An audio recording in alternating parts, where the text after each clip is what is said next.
Statistics. Inferential statistics जो है ये भी एक स्टैटिस्टिक्स की एक टाइप है, एक ब्रांच है। It is the branch of statistics that deals with sample result and make decision about population. यानी कि ये भी एक स्टैटिस्टिक्स की ब्रांच है और इसके अंदर जो हम देखते हैं कि सैम्पल का रिजल्ट क्या आया है। कोई भी सैम्पल लेते हैं पॉपुलेशन में से और उसका जो है वो हम देखते हैं आबादी में से जो है वो कोई भी सैंपल उठाते हैं और उसका रिज़ल्ट देखते हैं कि उसका रिज़ल्ट क्या है और उसके ऊपर क्या डिसीजन बनेगी पॉपुलेशन से रिलेटेड। हम इस तरह से इसके अंदर ये कैलकुलेशंस करते हैं। Inferential statistics is a statistical method that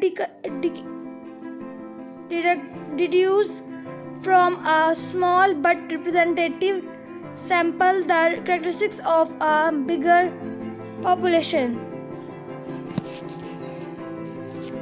inferential statistics जो है इसके अंदर हम ये देखते हैं कि ये एक स्टैटिस्टिकल मेथड है। स्टैटिस्टिक्स के अंदर ये यूज़ होता है मेथड कि कोई भी स्मॉल सा हम कोई भी सैंपल ले लें कि यानी कि सैंपल को रिप्रेजेंट करने के लिए हम पूरी आबादी को रिप्रेजेंट करने के लिए एक सैंपल लेते हैं और उसमें से कैलकुलेशन कलेक्ट करते हैं और उस तरह से हमें पता चल जाता है कि किस तरह से जो है वो कौन सी आबादी जो है, जैसे कि अगर हम मैन की देखा जाए कि कितने जो हैं वो मैन जो हैं वो आबादी में ज़्यादा हैं, मर्दों की तादाद ज़्यादा है या औरतों की ज़्यादा है। इस तरह से अगर हमें देखना हो तो वो हम कोई भी एक मैन जो है उसका डाटा उठाते हैं और देन उसमें से उससे अंदाज़ा लगा लेते हैं कि कितने जो हैं वो कितने मर्दों की आबादी ज़्यादा है या फिर औरतों की।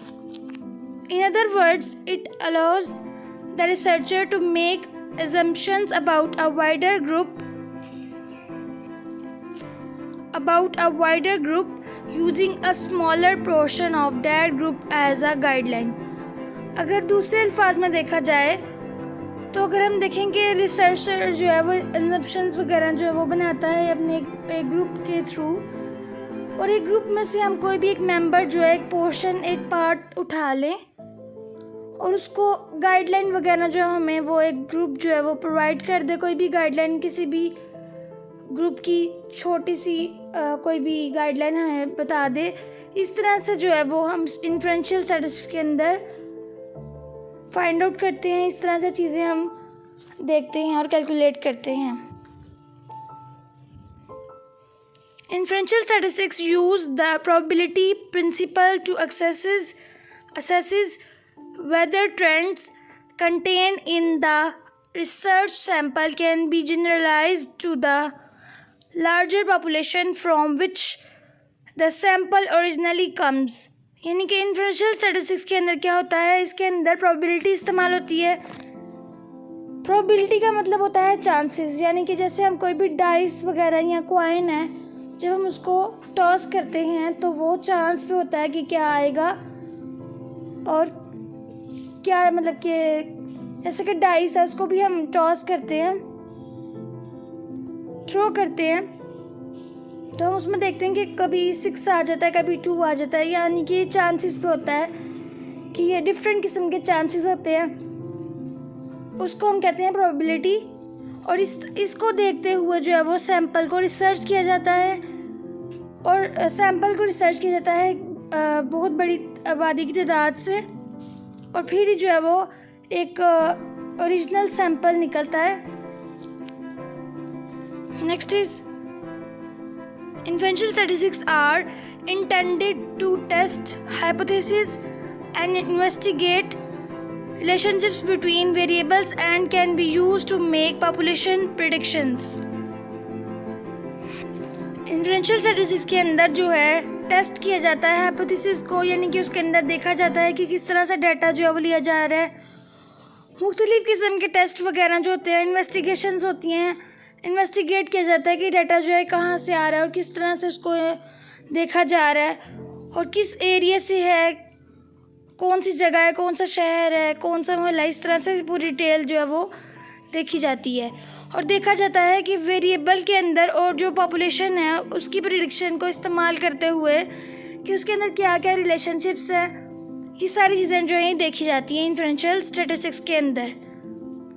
And next is Inferential statistics are used to draw conclusions and inference, that is to make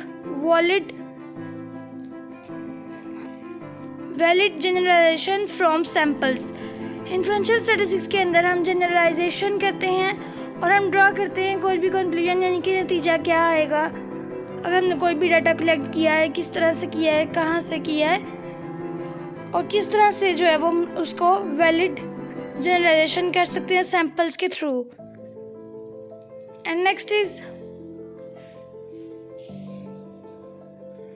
example है, in a class the data is the set of marks obtained by 50 students. यानी कि अगर एक क्लास है उसके अंदर data लिया जाता है कि यानी कि 50 स्टूडेंट्स के मार्क्स का डाटा लिया जाता है. Now when we take out the data average, अगर हमने एवरेज निकालनी हो 50 स्टूडेंट्स के डाटा की मार्क्स की, तो हम क्या करते हैं, the result is the average of 50 students marks. तो हम उसके रिज़ल्ट की जो 50 स्टूडेंट के मार्क्स हैं उनके रिज़ल्ट की एवरेज निकाल के हम अंदाज़ा लगा सकते हैं कि उनका डाटा यानी कि कितने एवरेज होगी. If the average marks obtained by 50 students are 88 out of 100, on the basis of outcomes we will draw a conclusion. अगर हमें पता चल जाए कि एवरेज मार्क्स जो हैं 50 स्टूडेंट्स के वो 88 है 100 में से, तो हम क्या कर सकते हैं, उसकी बेसिस पे हम उसका रिज़ल्ट निकाल सकते हैं, आउटकम निकाल सकते हैं और उसका नतीजा जो है वो हम ड्रॉ कर सकते हैं, मैपिंग कर सकते हैं उसके ऊपर. And today my topic is end. Keep watching my videos and share with your friends. Thank you.